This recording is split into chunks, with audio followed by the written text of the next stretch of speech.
Hello दोस्तों, कैसे हैं आप सब। उम्मीद है सब अच्छे होंगे और मैं नेहा श्रीवास्तव आपका अपने चैनल पे करती हूँ स्वागत। और आज मैं एक वीडियो बना रही हूँ जो कि है मेरा टॉपिक मोमोज़। सो आप लोग समझ ही चुके होंगे कि आप मतलब आज से लगभग 10-15 साल पहले का जो वक्त था, वो समय खाने का क्या था और आज खाने का लेवल कितना ज़्यादा ख़राब हो चुका है। मैं आप लोगों को एक बात बताना चाहती हूँ। मेरे बच्चे पहले मोमोज़ खाते थे और चाउमीन भी खाते थे, बर्गर, मतलब बर्गर नहीं, हाँ चाउमीन, मैगी और ये सारी चीज़ें ये लोग बहुत ज़्यादा खाते थे, चिप्स वगैरह। किसी भी चीज़ पे मेरे यहाँ कोई पाबंदी नहीं थी, तो मैंने भी कभी ध्यान नहीं दिया इन चीज़ों पे। और ये जो कबाब पराठा होता है, ये मेरे बच्चों ने, एक्चुअल में मैं पहले झांसी में रहती थी, मेरे हस्बैंड की पोस्टिंग झांसी में थी। अभी मुझे लगभग 2 साल ही हुआ है यहाँ लखनऊ में शिफ्ट हुए। तो झांसी में एक जगह कबाब पराठा मिलता है, उसका नाम है अवध। तो नाम तो अवध है, और लेकिन जैसा पराठा झांसी का झांसी में मिलता था कबाब पराठा, वो कबाब पराठा मैं सच बता रही हूँ, आप लोग अगर एक बार टेस्ट कर लो तो आप लोगों को ऐसा लगेगा, लखनऊ में आप चाहे कहीं भी कबाब पराठा खा लीजिए, वो बेस्ट कबाब पराठा इतना टेस्टी था, इतना टेस्टी था कि एक बार मेरे पापा जब मिलने के लिए मुझे झांसी में आए तो उनके लिए मैंने वो कबाब पराठा मंगाया। तो पापा चिल्ला रहे थे, पापा कहते हम ये सब चीज़ें नहीं खाते हैं, और क्या कहते हैं, ये मैदे का पराठा कैसे हम खाएंगे, ये नुकसान करता है, तुम लोग पागल हो गए हो, इसीलिए तुम लोग बीमार रहते हो, मैदा खाते हो, ये सारी चीज़ें। तो वो चिल्ला रहे थे, तो हमने कुछ सुना नहीं उनका, और थोड़ा सा कबाब पराठा मैंने उनको एक पराठा और एक कबाब दिया खाने के लिए। पापा ने जब वो कबाब पराठा खाया उसके बाद तो आपको मैं क्या बताऊँ कि पापा पूरा खा गए, और उन्हें इतना टेस्ट आया, सीरियसली मुझे खुद नहीं पता कि उस कबाब में ऐसा क्या था जो कि अभी तक वो टेस्ट यहाँ लखनऊ में किसी जगह पर नहीं है। झांसी का कबाब पराठा बेस्ट, और उसका नाम सिर्फ यही था, अवध कबाब पराठा, अवध वेज कबाब पराठा। तो मेरे बच्चों ने लगभग, वो जब तक हम लोग वहाँ पर रहे हैं, ये लोग हुए वहीं पर, मेरे दोनों बच्चे पैदा हुए हैं, तो ये लोग शुरू से उस टेस्ट के इतने आदी हो गए थे कि जब हम लोग झांसी छोड़ के यहाँ शिफ्ट हुए हैं, तो क्या सीन था कि हम लोग कबाब पराठे के पीछे वहाँ से जब आ रहे थे तो यही लग रहा था सब कुछ छोड़ने में कोई दिक्कत नहीं हो रही थी, बस वो कबाब पराठा अब दोबारा नहीं मिलेगा, ये सोच के हम लोग बहुत परेशान थे। एक दो बार ऐसा हुआ भी कि हम लोगों ने किसी से कबाब मंगाए भी वहाँ से, लेकिन मैं बताऊँ आपको वो चीज़ यहाँ नहीं है लखनऊ में। जबकि कहा जाता है लखनऊ का टेस्ट कहीं नहीं मिलता, लेकिन वो कबाब पराठा मैंने अपनी फैमिली में, अपने ससुराल में भी ला के सबको खिलवाया है, और सब लोग यही कहते थे कि सच में वो टेस्ट कहीं नहीं है। और मेरे यहाँ भी सब लोग उस कबाब पराठे को बहुत पसंद करते थे। तो मेरे बच्चों ने बहुत ज़्यादा लग के वो कबाब पराठे खाए थे। उसके बाद क्या सीन हुआ कि अभी डुग्गू के लगभग एक बार झांसी में भी दर्द हुआ था पेट में मेरे बेटे के, और तब वो लगभग 5 साल का था। और उसके बाद जस्ट 1 साल बाद उसके फिर दर्द हुआ, तो वहाँ भी ऐसे दवाइयाँ दे दी थी और चेकअप वगैरह नहीं कराए थे, बस दवाइयाँ दी तो दर्द सही हो गया। उसके बाद फिर यहाँ हुआ, अल्ट्रासाउंड कराया। तो आजकल बच्चों में एक बीमारी चली है पेट दर्द की। ये जो 6-7 साल के जो बच्चे होते हैं, आप अक्सर सुनेंगे कि शरीर में कुछ लग नहीं रहा है, पेट अंदर से मतलब उनके दर्द रहता है, भूख नहीं लगती है, ये सारी प्रॉब्लम्स रहती है। तो मैंने जब इसका चेकअप कराया, यहाँ पर अल्ट्रासाउंड कराया, तो इसके पेट में गांठें निकली। अब वो हम खुद नहीं समझ पाए कि क्या था, क्या समस्या थी, लेकिन डॉक्टर्स ने इनकी 15 दिन तक मेडिसिन सारी चलाई।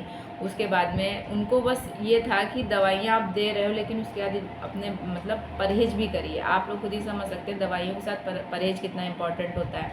तो मैंने क्या किया कि इसको और मेरी बेटी को, मैंने दोनों लोगों को उस दिन से लेके अभी तक जो ये चिप्स और कुरकुरे और मोमोज़ और मैगी और चाउमीन, ये सारी चीज़ें मैंने, आप ये समझ लीजिए, जो अभी तक 100% थी, मेरे घर में 80% तक बंद हो चुकी हैं। चिप्स वगैरह ये सब चीज़ें भी, अगर कहीं बाहर बच्चे जाते हैं, कोई खा रहा है तो ये लोग भले ही खा लें, या किसी ने दे दिया तो भले ही खा लें। फिर भी मेरे बच्चे इतने अच्छे हैं कि मुझसे बिना पूछे नहीं कुछ खाते हैं, अगर मैं मना कर दूँ तो वो भी नहीं खाएंगे।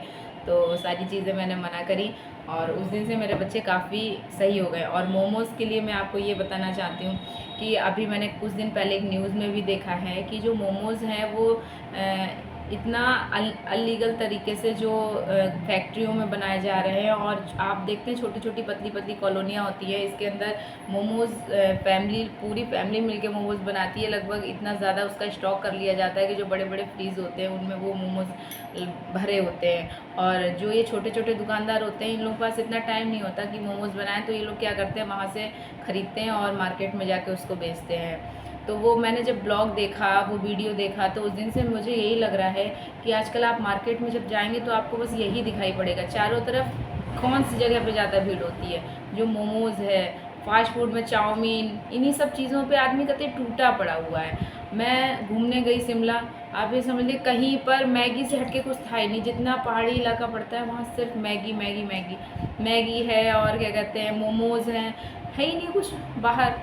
पता नहीं ये अपने यहाँ का तो खान पान था ही नहीं, और ये सारी चीज़ों ने इंडिया में आके ऐसा एक कहते नहीं, अपना एक गढ़ बना लिया है कि आज बच्चा क्या, बड़े क्या, बूढ़े क्या, बिना मोमोज़ को खाए कोई रह ही नहीं पाता है। मोमोज़ आदत पड़ चुकी है। और ये बात मैंने सुनी भी थी कि मोमोज़ एक ऐसी चीज़ है जो खाता है ना वो फिर उसको छोड़ नहीं पाता। जैसे चाय पीने वाला चाय नहीं छोड़ सकता, उसी तरीके से मोमोज़ का भी एक ऐसा नशा सा हो जाता है बच्चों को और बूढ़ों को, बड़ों को, कि वो उसको खाने का फिर नहीं छोड़ पाते। और बहुत ही ईज़िली आपको 10 रुपये में 2-4 मोमोज़ मिल ही जाएंगे, तो सस्ता भी पड़ता है। तो जब हमारे बच्चों को भूख लगती है तो हम लोग क्या करते हैं, कबाब पराठा रोल खरीद के दे दिया। और लखनऊ में ये सारी चीज़ें बहुत ज़्यादा है। लखनऊ में क्या मैं कहूँगी हरी जगह है, लेकिन मैं यहाँ रहती हूँ तो यहाँ की चीज़ों को देखती हूँ, तो बस शाम होती है तो बच्चे निकलते हैं, बस मोमोज़ खाना है, चाउमीन खानी है, और यही सारी चीज़ें। लेकिन मैं आपको सच बता रही हूँ, आप लोग जहाँ तक हो सके बच्चों को इन चीज़ों से दूर रखिए। और अगर आप इन सब चीज़ों के बारे में ज़्यादा जानकारी चाहते हैं तो आप इन चीज़ों में जाके इस चीज़ पे रिसर्च करिए कि मैगी है, मोमोज़ है, ये हमारे लिए कितने ज़्यादा कहते नहीं है घातक है बच्चों के लिए। और ये जो हमारी आंतें होती हैं, ये कहीं ना कहीं मैदा हमारे लिए मुसीबत बन जाती है, और हर चीज़ मैदे से बनती है। आप खुद ही देख लीजिए मैदा कहाँ नहीं है, कबाब पराठे में भी मैदा है। और आदमी इन चीज़ों को इतना खाता है कि उसके अलावा उसे कुछ नहीं दिखता। बच्चे ज़रा सी भूख लगी, हमने चिप्स ला के दे दिए, कुरकुरे ला के दे दिए, यही सब चीज़ें। मैंने भी कुछ दिन पहले चिप्स और कुरकुरे का भी वीडियो देखा था, आप लोग भी उस चीज़ को जाके देखिएगा सर्च करके। उसमें आपको मैं सीरियसली बताऊंगी, वो जो एक मशीन होती है ना, उसके द्वारा जब उसको सूक्ष्मदर्शी तरीके से देखा गया ना, तो उसके अंदर कीड़े रेंग रहे थे। अब मुझे नहीं पता है कि ये चीज़ सही थी गलत, लेकिन उसको देखने के बाद ना मेरा इतना अंदर से मन ख़राब हो चुका है कि मैं अपने बच्चों को बहुत हद तक समझाती हूँ कि आप लोग जहाँ तक हो सके प्लीज़ इग्नोर करो।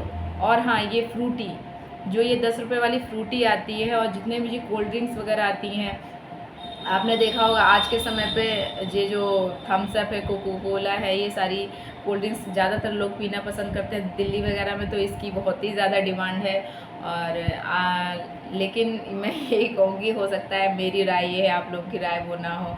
मैं सिर्फ अपनी राय रख रही हूँ, और मानना ना मानना आपके हाथ में, आप जैसा चाहे वैसा करिए। लेकिन मैं सीरियसली आपसे रिक्वेस्ट करूँगी कि आप लोगों को जो खाना पीना है खाइए, लेकिन प्लीज़ जो बच्चे 10 साल से नीचे के हैं, छोटे हैं, उनका जो एक कहते नहीं है, उनको जो अच्छी प्रॉपर डाइट मिलनी चाहिए वो तो मिल ही नहीं पाती है। हरी सब्जियां और दालें, ये तो बच्चे वैसे भी छोड़े पड़े हैं। और हम लोग क्या करते हैं, उनको खाना पानी तो मतलब दिया, उन्होंने नहीं खाया, बच्चा रोए ना, चलो कोई बात नहीं है, चिप्स ले लो और मोमोज़ खरीद के ला के दे दिए, चाउमीन बना दी, मैक्रोनी बना दी, ये सारी चीज़ें हम लोग खिलाते जा रहे हैं, मैगी वगैरह खिलाते जा रहे हैं। इससे क्या हो रहा है ना, बच्चों का जो भविष्य है ना वो आगे चल के बिल्कुल बर्बाद हो रहा है। और मैं ये सब चीज़ें बहुत कहती भी हूँ, मेरी शायद कोई बात नहीं सुनता है। मैं अपनी ही बात कर रही हूँ कि मैंने भी जिस जगह पे बैठ के सब चीज़ें कही हैं, आदमी इन चीज़ों को सुनना ही नहीं चाहता है। आजकल सीरियसली यही है कि कोई इंसान नहीं चाहता है इन चीज़ों से दूर जाना। हर किसी को पसंद है मैगी, थोड़ी सी 2 मिनट में मैगी बन जाती है, मैगी बनाइए और बच्चों को खिला दीजिए, क्या दिक्कत है। बस दिक्कत तो ये है ना कि अच्छे से दाल रोटी बना के खिलाओ। अगर बच्चे का पेट भरा होगा सही स्थिति से, तो वो बार बार आपसे भूख के लिए बोलेगा ही नहीं। पहले के समय में आपने सुना होगा कि खाना खाने के बाद बच्चे दूध रोटी खाया करते थे, बच्चों को दूध रोटी दी जाती थी, दलिया देते थे, दूध रोटी देते थे, इससे बच्चे का शरीर मजबूत होता था। उसके कहते हैं इसीलिए पहले के समय के बच्चे स्ट्रांग होते थे। आज के बच्चे ज़रा सी बीमारी झेल नहीं पाते, ज़रा सी चीज़ों में उन्हें इन्फेक्शन हो जाता है, बाहर का कुछ भी खाते तुरंत इन्फेक्शन हो जाता है, क्योंकि जो उनका अंदर से जो बॉडी का इम्यूनिटी सिस्टम है वो इतना ज़्यादा वीक हो चुका है, क्योंकि बॉडी में एनर्जी के लिए तो कुछ भी नहीं जा रहा है। और मेवा है, ये सब चीज़ें दो, दूध वगैरह। कुछ घरों में तो दूध भी अपने बच्चों को लोग नहीं देते हैं क्योंकि बच्चे नहीं पी रहे, तो कोई कहता है पीछे ही मत पड़ो, खाना खिला दो, चलो ठीक है। और ऊपरी चीज़ें तो हैं ही खिलाने के लिए। उनको लगता है फ्रूटी की 10 रुपये वाली बोतल ला के हम पिला दे रहे हैं, बच्चा ठीक है। लेकिन कहीं ना कहीं ये सारी चीज़ें आपने खुद देखी होंगी। फ्रूटी के भी कई ऐड आए थे, दिखाया गया था उसमें कि फ्रूटी के अंदर क्या कंडीशन में जूस था। मतलब मैंने कई बार ये देखा, लोग कहते हैं नहीं फ्रूटी को बदनाम करने के लिए सारी चीज़ें की गई हैं, लेकिन अब पता नहीं क्या था सच। मगर जब हम अपनी आंखों से कोई चीज़ देख लेते हैं, जैसे कहते हैं दूध में मक्खी गिर जाए तो हम दूध नहीं पीते, उसी तरीके से अब कोई चीज़ देख लो तो मन नहीं करता है वो चीज़ें करने का। सो मेरा आप लोगों से एक ही मैं रिक्वेस्ट करती हूँ, आप लोग प्लीज़ अपने बच्चों को कुछ दिन के लिए आप करके देखिए। हम ये नहीं कहते कि बच्चे जल्दी छोड़ देंगे सब कुछ खाना, लेकिन अगर आप कोशिश करेंगे, धीरे धीरे ट्राई करेंगे। मैंने भी बहुत टाइम दिया है, आज मेरे बच्चे बहुत हद तक, भले ही वो मोटे नहीं हैं जैसे भी हैं, लेकिन ये कुल मिला के मुझे संतुष्टि है कि मैं अपने बच्चों को कुछ गलत नहीं खिला रही हूँ। कोशिश यही करती हूँ कि हाँ, सबसे बेस्ट आपको मैं ये कहूँगी, अपने इंडिया की गिनी चुनी 2-4 चीज़ें जो बहुत अच्छी हैं, डोसा है और टिक्की है, बताशे हैं, यही सब चीज़ें हैं, टेस्ट उनमें भी है। आप जाइए, इन चीज़ों को ट्राई करिए। और कमी थोड़ी सी ये भी है कि अपने यहाँ कोई ऐसा फास्ट फूड में ऐसी चीज़ें रखते ही नहीं है, जैसे कि नॉर्मली दाल के फरे वगैरह, ये सब चीज़ें हम लोग जो घर में बना के खाते हैं। कुछ इंडियन फूड को इन चीज़ों में वैल्यू दी जानी चाहिए, वो सारी चीज़ें अब नहीं हो रही हैं। तो इंसान जो मार्केट कोई भी जाता है तो उसके सामने ऑप्शन ही क्या होता है, क्योंकि जिधर निगाह उठा के देखो उधर मोमोज़ है, यही सब दिखता है, पिज़्ज़ा वगैरह। और मैं सीरियसली बताऊँ, मुझे पिज़्ज़ा में आज तक यही नहीं समझ आया पिज़्ज़ा में टेस्ट क्या होता है। मुझे पिज़्ज़ा समझ में ही नहीं आता है। बच्चे हैं, बड़े हैं, आदमी पिज़्ज़ा ऐसा हो गया ना, पिज़्ज़ा का नाम बड़ा हो गया है, लेकिन देखा जाए उसमें टेस्ट क्या, टेस्ट कुछ नहीं है, बस उसका नाम है। आदमी नाम के पीछे भागता है कि आज पिज़्ज़ा पार्टी करेंगे, आज पिज़्ज़ा ऑर्डर कर दो, ये वो।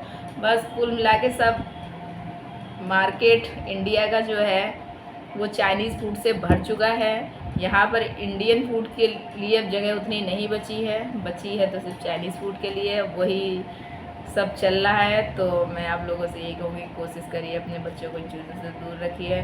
सो अगर आप लोगों को मेरा आज का ब्लॉग अच्छा लगा हो तो प्लीज़ मेरी वीडियो को लाइक करें, शेयर करें, सब्सक्राइब करें। Thank you.